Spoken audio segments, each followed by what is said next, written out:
আসসালামু আলাইকুম গাইস, সবাই কেমন আছেন? আশা করি ভালো আছেন। তো আজকে আমি দীর্ঘ 3 মাস দেশে থাকার পর আজকে আবারও দুবাইতে চলে যাচ্ছি।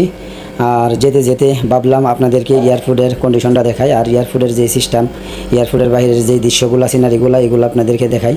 তো যদি ভালো লাগে অবশ্যই লাইক কমেন্ট শেয়ার করে দিবেন। এই যে দেখেন, এই প্লেন দিয়ে আমি আজকে দুবাইতে যাব এবং প্লেনে ওঠার আগে আমি বাস দিয়া প্লেনের কাছে আসছি, কিভাবে আসছি সেটাও আপনাদেরকে একটু দেখাই। এই যে দেখেন, এখন আমি বাসের দিকে যাচ্ছি, বাসে উঠবো।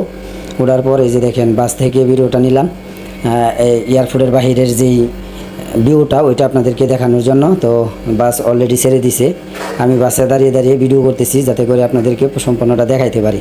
তো এই যে দেখেন, আরেকটা প্লেন দাঁড়ায় আছে। অনেকগুলো প্লেনের ভিডিও আমি নিছি যাতে করে আপনাদেরকে অতি সহজে দেখাইতে পারি। আর ভিডিওটা যদি ভালো লাগে অবশ্যই শেয়ার করে দিবেন। যদি মনে করেন এরকম আরও সুন্দর সুন্দর ভিডিও পেতে চান তাহলে শেয়ার করে দিবেন।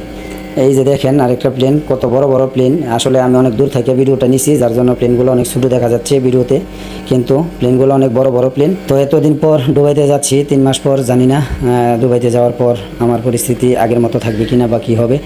তো ইনশাল্লাহ সবাই দোয়া করবেন, আমিও সকলের জন্য দোয়া করি। আর যেতে যেতে এই যে দেখেন, আরেকটা বড় প্লেন, এটাও আপনাদেরকে দেখাইলাম। আর সবাই আমার ভিডিওটা শেয়ার করে দিবেন।